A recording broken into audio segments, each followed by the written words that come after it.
namin naisipan pumunta ng Dingalan. Yun nga lang, may papasok na bagyo nito. Pero okay lang, tinuloy pa rin naman namin. Mainit pa naman. Dito kami dumaan sa Santa Rosa Bypass. Napaka-solid ng daan dito. Puro diretso. Inaantok nga lang ako kasi ayoko ng mga daan na ganito kasi puro top speed, puro diretso lang. Ilang minuto lang napunta na namin yung Tupinga River. Nag-stop muna kami para uminom ng tubig at para magpalipad na rin ng drone. Si Kuya.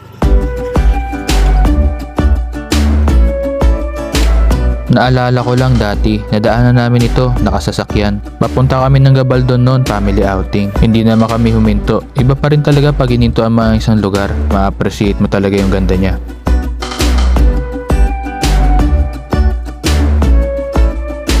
Ang Tupinga marahil ang pinakatanyag sa bayan ng Gabaldon pagdating sa turismo. Ito kasi ang pinakamadaling puntahan mula sa bawat sulok na manggagaling sa Cabanatuan, Laur o Dingalan.